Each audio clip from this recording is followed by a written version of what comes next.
그 안에 교육받는 곳에 보니까 실제적으로 프로게이머 선수들이 게임을 진행하는 그런 부스들이 다 설치가 되어 있더라고요. 그렇습니다. 수업 시간에 실제로 게임을 연습을 하는 거고요. 이제 여러 가지 같은 게임만 하는 게 아니라 다른 과정들도 같이 하고 있고요. 미리 방송 대회도 해보고 뭐 방송 장비도 만져보고 해서 직접 방송 회사에 들어가는 게 나은 것처럼 그런 것처럼 미리 좀 배워가는 과정이라고 생각을 하고 그게 잘 연결이 된다면은 이제 자연스럽게 취업 부위랑도 연계가 되지 않을까라고 생각은 하고 있습니다. 네, 안녕하세요. 성남 커넥트 세미나의 진행을 맡은 PSN 애널리틱스의 강현종이라고 합니다. 오늘 토크쇼에서는 미래교육의 새로운 장을 열고 있는 e스포츠 교육에 대해서 이야기를 함께 나눠보도록 할 텐데요. e스포츠가 어떻게 새로운 교육 방식으로 자리 잡아가고 있는지 오늘 깊은 대화를 함께 나눌 오산대학교의 한상용 교수님 자리에 함께 해주셨습니다. 안녕하세요. 안녕하세요. 안녕하세요. 반갑습니다. 오산대학교 한상용입니다. 네, 오늘 e스포츠 교육에 대해서 함께 이야기를 쭉 나눠볼 텐데요. 첫 번째 질문입니다. 전국에 e스포츠 학과가 개설된 고등학교가 꽤 있는 걸로 아는데 어느 정도 규모로 진행이 되고 있을까요? 원래 이제 서울에 두 곳, 서울에 은평 메디텍 고등학교 그리고 아연 산업정보학교가 있었고요. 최근에 이제 부산에 대양고등학교, 그 다음에 컴퓨터과학고등학교가 생겼고요. 그리고 또 e스포츠 팀이 있는 곳이 두 개 학교가 있었고요. 고등학교예요? 네, 고등학교에 최근에 작년이죠. 작년에 이제 광주에 두 곳에서 공업고등학교 등 두 곳에서 e스포츠 운동부가 생겼습니다. 저도 처음 들어봤었는데 작년에 생겼다고 하는 기사를 봤었고 실제 관련된 분하고 통화도 했었거든요.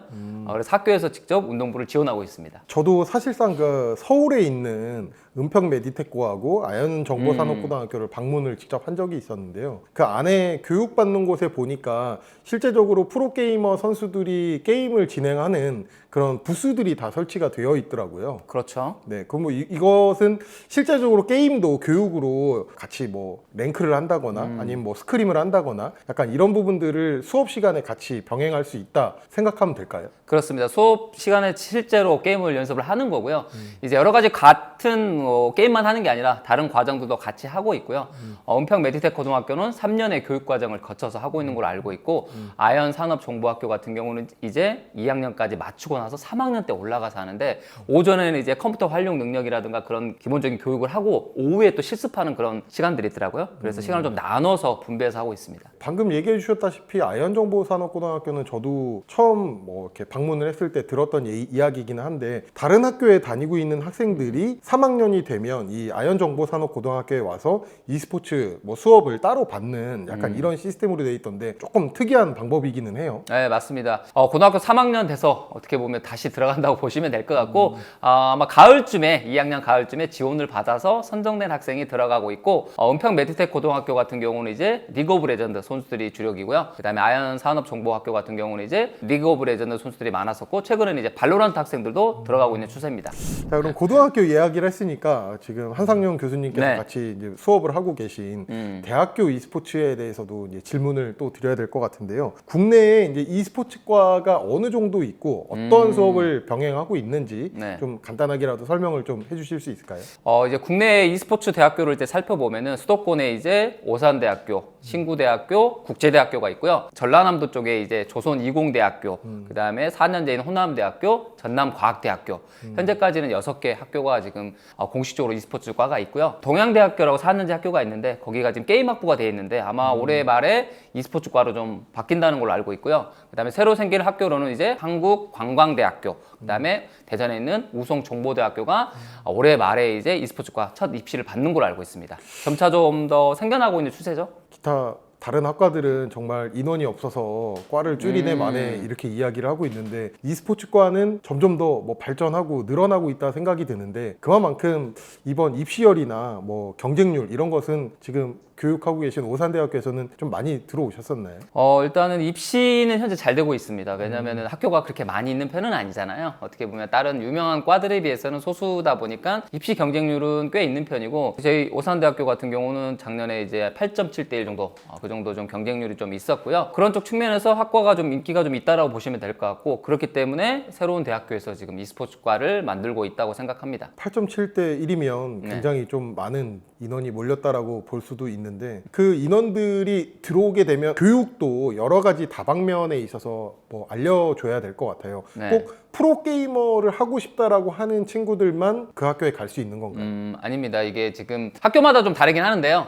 이제 산업 전반적인 교육을 배우는 그런 학교들도 있고, 그다음에 저희 학교 같은 경우는 이제 실제 프로게이머 되고 싶어하는 학생들이 오는 경우도 있어요. 그래서 반을 지금 2개 반으로 나눠서 하고 있는데, 산업인재반 같은 경우는 기획이라든가 방송이라든가 마케팅 등 다양한 것을 배우는 그런 반이라고 보시면 될 것 같고, 그다음에 경기 실전 인재반 같은 경우는 프로게이머 도전하고 코치 감독 도전하고 뭐 데이터 쪽 관련된 뭐 그런 쪽에 도전하는 그런 학생들이 오는 반이라고 보시면 될 것 같고, e스포츠에서 할 수 있는 거의 모든 것을 많이 배웁니다. 다양하게요. 그 입시할 때 제가 한번 구경 간 적이 있었는데 네네. 그 e스포츠다라고 하면 남성 학생들이 거의 주를 이룰 거다라고 생각을 많이 하실 텐데 오산대학교 보니까 뭐 이제 오산대학교 홍보처럼 느껴질 수 네네. 있지만 여성 학생분들도 꽤 많은 것 같더라고요. 지원자가 꽤 있었고요. 그 지원자들 중에서도 이제 정말 그 e스포츠에 대한 경험이 많거나 아니면 또 많은 지식을 갖고 있는 학생들이 많이 뽑혔고요. 그렇기 때문에 학교 생활에 있어서 물론 남자 비용이 훨씬 많습니다만은 여학생들이 있다 보니까 학생들도 서로 같이 활동하거나 이런 것들이 좀 자연스럽게 잘 이루어지는 것 같고, 그래서 꽤 여학생분들도 관심이 많다라고 보시면 되겠습니다. 여학생분들 이야기가 나오면서 자연스럽게 이제 질문드릴 것이 네. 아무래도 이제 실습 수업을 많이 하잖아요.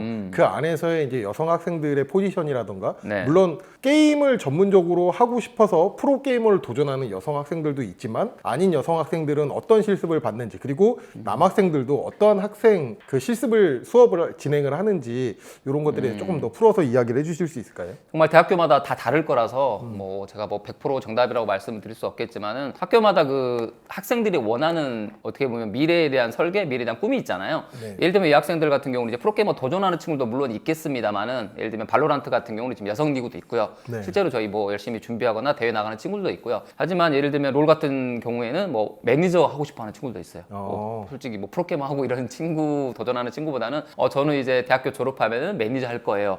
라는 학생들, 지금 1학년 학생 중에 그런 학생들도 있고, 그렇게 하면서 좀 자기가 원하는 그런 뭐 수업을 듣거나 또는 그 수업 방향에 맞춰서 자기가 필요한 것들을 공부하는 그런 과정이라고 보시면 될 것 같고요. 남학생들도 처음에 말씀드린 것처럼 크게 2가지 과정, 프로게이머 도전하는 친구들, 뭐 코치나 감독 쪽 하는 도전하는 친구들이 있는가 반면에 e스포츠 산업 쪽 있잖아요. 다양한 산업 쪽으로 진출하려고 하는 그런 학생들이 있습니다. 무대를 기획하고 약간 이런 수업들도 있는 걸로 아는데 네. 뭐 전반적으로 e스포츠를 기획하고 대회를 뭐 이런 분야들도 지금 함께 실습을 한다라고 좀 생각을 하면 되겠네요. 네, 일단 대학교에서 가장 제가 처음에 어렵다고 많은 대학교 교수님들이 말씀하시는 게, 전문 분야에 계셨던 분들이 대학교 교수님 초빙하기가 꽤 어려운 거예요. 그렇죠. 그렇게 해서 모시게 되면 이제 뭐 기획 쪽 전문하셨던 분들, 마케팅 전문하셨던 분들, 뭐 대회 운영하셨던 분들, 그다음에 방송 하셨던 분들, 뭐 저 같은 경우는 이제 프로게임 감독이기 때문에 코칭이라든가 이제 종목 실습 관련된 분들, 이렇게 다양한 분들을 모시기가 어려운 거지, 모시고 나면 이제 어떻게 보면은 현장 산업체와 직접적으로 연관 있는 그런 많은 것들을 배울 수 있는 그런 장이 되는 것 같고요. 그렇기 때문에 대학교 같은 경우도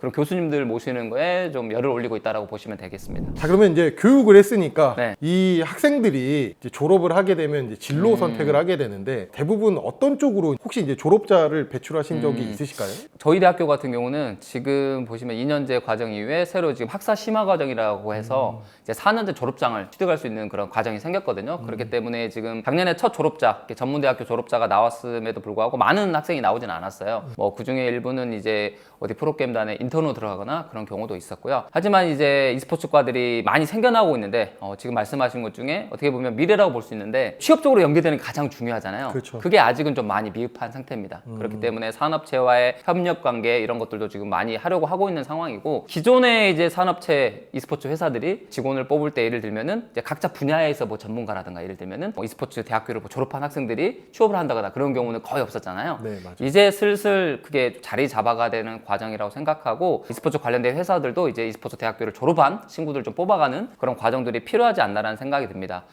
대학교 과정 같은 경우는 쉽게 말씀드리면은 미리 좀 배울 수 있다? 실제는 아무것도 모르고 어떤 회사에 들어가는 것보다는 그 회사에 필요한 예를 들면 뭐 컴퓨터 자격증이라든가 아니면 뭐 영상 편집 기술이라든가 아니면 PPT 만드는 능력이라든가 다양한 것들을 미리 미리 배우고 회사를 들어가면 좋은 거잖아요. 그렇죠. 그런 것처럼 각 전문 분야에 맞는 걸 미리 배우고, 방송도 마찬가지겠죠. 미리 방송 대회도 해보고 뭐 방송 장비도 만져보고 해서 직접 방송 회사에 들어가는 게 나은 것처럼, 그런 것처럼 미리 좀 배워가는 과정이라고 생각을 하고, 그게 잘 연결이 된다면은 이제 자연스럽게 취업부위랑도 연계가 되지 않을까라고 생각은 하고 있습니다. 자, 그러면 이제 1부 거의 마지막 질문이 될 것 같은데요. 앞으로 e스포츠 교육 산업이나 뭐 교육에 대해서 방향성이나 뭐 이런 것들은 좀 어떻게 보고 계신가요?